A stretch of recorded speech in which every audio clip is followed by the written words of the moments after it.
Let's talk about frequency, energetic frequency.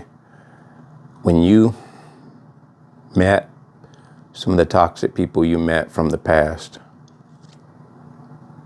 leading up to this very point that you're at now, awakened, you can see that a lot of it was all about energetic frequency.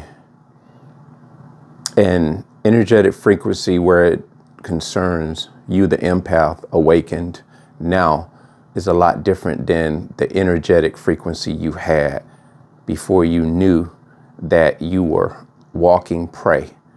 You were being hunted, because your energetic frequency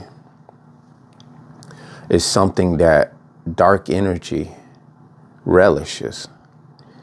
And even though you had an energetic frequency that gave and gives genuinely, authentically, and that shows before you even open your mouth, because toxic people, and specifically energy vampires, they have mastered the art of recognizing this frequency. But what happened when you awakened, you not only began to understand that that person was not on the same page, it goes a lot deeper than that now. You've raised your frequency to a healthy position. And not only that, you're able to recognize their frequency now.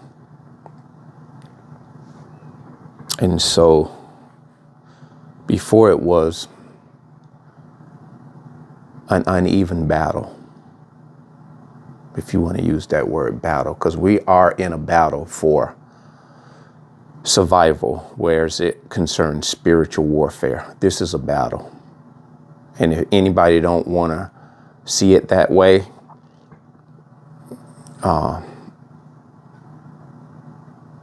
you will often tend to be unprepared.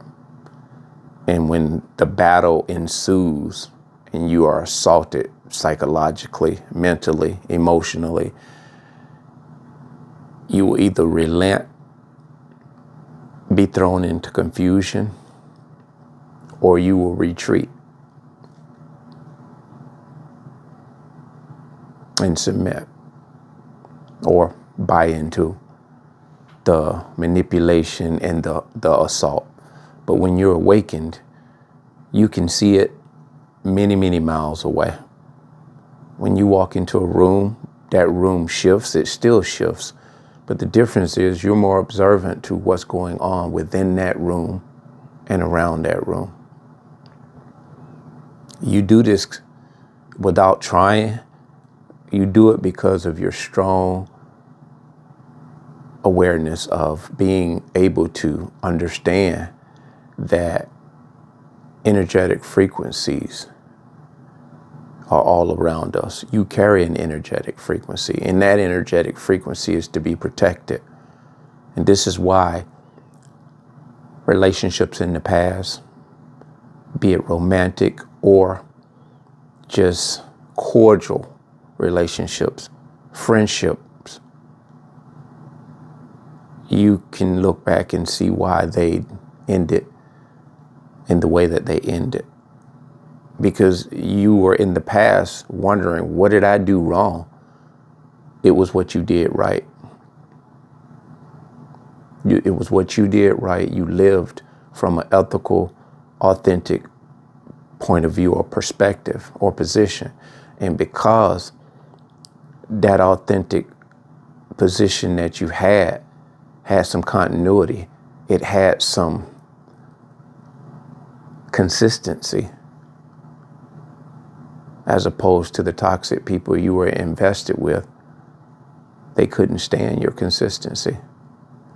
And it was too much for them to keep up with your consistency. They had to match your consistency, because in a relationship of any kind, friendship, intimate relationships or whatever, it comes to a point when one or the other realizes that this is not, there's no true, genuine reciprocity. And so when that happens, which a lot of times a person may be unawares that they're giving more than the person is even willing to give. And they also realize the person is taking or accepting everything they're doing or giving without reciprocating in any shape or form. And so there's a point where there's a conversation had. Now, there are a few cases where when those conversations are had in these relationship dynamics, that things often are worked out and worked through. But we're talking toxic people who are takers. They are succubus by nature. And so this is why those relationships didn't work. This is why they failed. So you don't have to beat yourself up anymore. You don't have to even sit back and wonder what you did wrong or even what happened and what went wrong. It was simply because of what was right with the relationship. You form meaningful ties with people. You form meaningful relationships, friendships, with a little bit of depth, working towards more depth. The longer you know somebody, it is an unspoken depth that you become fond of that person. You become very loyal to that person because you pride yourself in the fact that I've known this person this long, and based on that relationship has a lot to do with what you just will and won't do. You won't betray them. You won't smear their name. You won't talk ugly about them in an ugly light or negative light. Not even if you and them are at odds or had a little slight disagreement on something. That passes. That passes unless, for sake, you're dealing with a highly toxic individual. And this is just people who have traumas that they've never, ever learned to cope with and deal with and work through life with for one reason or another. Now, us empaths, we have traumas of all sorts. Again, we were able to absorb our own traumas and other people's traumas. And now awakened and doing our inner work on ourselves, we're coming to a point that we realize that some relationships that we're trying to form going forward, they're not to be had. And so very quickly we realize that these relationships that we may desire from someone or something that we believe that could be meaningful, we are able to determine that really quickly, that the person on the other end, the recipient is not giving any meaningful energetic frequency. Their energetic frequency is meaningless.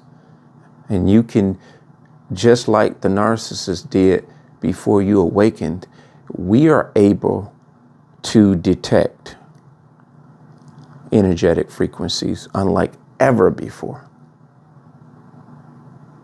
And so we can quickly abort if we would even persist or not persist or even desire or attempted to engage. And you're talking to somebody who has really been learning that in the matter of one conversation to the next, an individual can change in a 180-degree fashion. And in fact, they're not changing. It is just the perception was off. When your perception is off and you perceive a little bit too much in the person, And this is when the pie comes back in your face. But you're learning your way around this thing called awakeness. And this is why it's so vital to keep abreast of this stuff in a real healthy way. I wouldn't be dogmatic about it. I really wouldn't. Because there's a lot to digest when you're coming into this newfound awareness of self and the newfound awareness of just being awakened. Because looking at the world, even though a lot of us empaths like myself, we're not out and about as we used to be. And with the country shut down in the way that it did, whereas places are far in between that you can just go.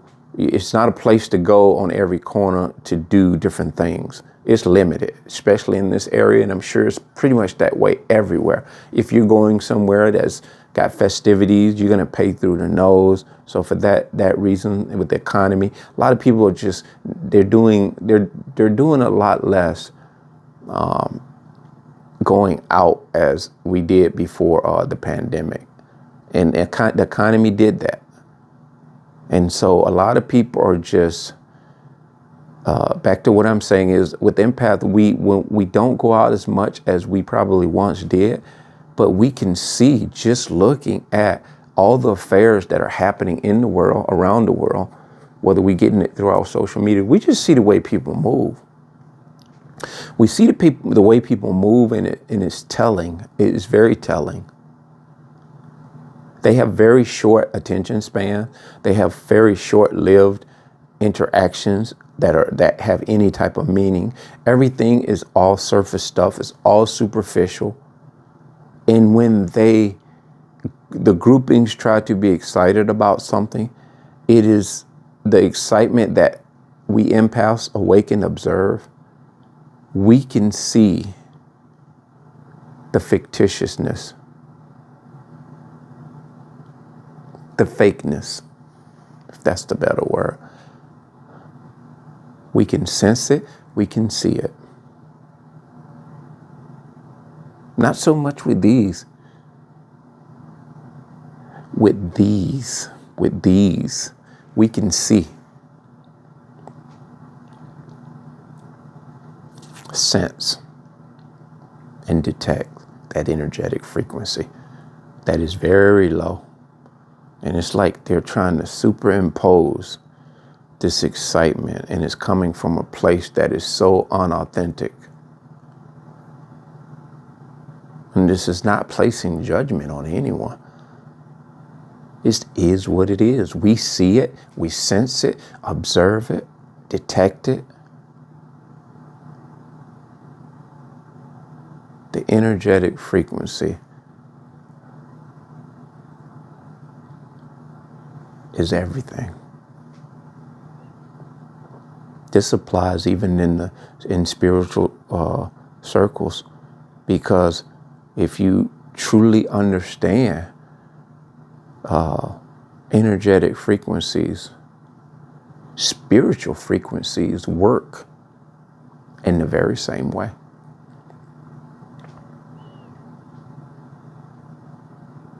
And if we were more in tune with these spiritual frequencies, we would understand when we're joined together with people who are not on the same spiritual frequencies, no matter what their professions are. Doesn't matter what their denominations are or the lack thereof. It's all about frequencies, guys. It's all about frequencies. And sometimes I can sense a frequency and I'll dismiss it, because as humans, we have been conditioned to actually, for lack of a better word, give benefits of the doubt. And in the way I'm talking the benefit of the doubt, we perceive a lot, or we take in a lot of our understanding visually. So what I'm saying is, when we see a person and they seemingly look okay, put together or not okay, generally speaking, and they are behaving seemingly okay. And they're saying things that seemingly are okay. They're dotting all the I's and they're crossing all the T's visually. So much so till we become so laxed.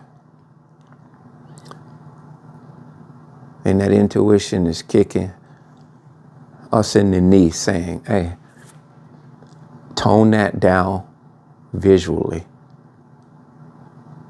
and tone it up on your frequency, reading that energetic frequency. So we're distracted by appearance, physicality sometimes,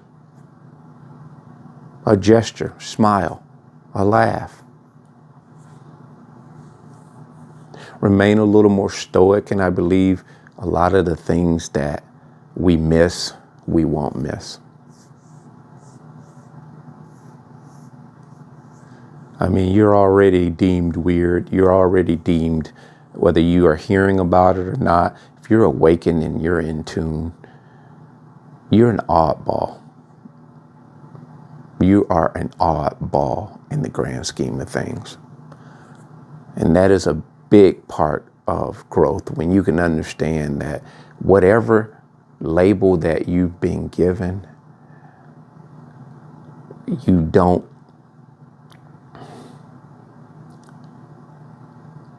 associate yourself with that label. You don't contend with the label that's being given to you either. Because your reaction, or the lack of, your non-reaction is reaction enough. Your non-response is response enough. Because if you can't be predicted, or you can't be understood or anticipated what you're going to do next as far as reaction or response, then this leaves that person handicapped. They just have to keep popping their gum and talking and talking and talking and get enough people to sign on to their belief system in order to try to convince you of what they're saying. And so no response and no reaction, and live that life that you have not known about for all of your life, and now you're discovering. Live that life, and you'll see that some of this stuff that is being done on the part of the energetic dark frequencies is a waste of time. See, every minute and second of the day that you use wisely, you use in a way that's going to be beneficial to first you and ultimately people around you that are trying to figure this thing out in life. And so energetic frequencies are everything. And so before we awakened, we were not aware of such things, and we didn't assume that people were not matching our energy. We didn't know that people were manipulating our frequency and having us believe it was similar, or theirs was similar to ours. So if you didn't know, now you know. That being said, bless.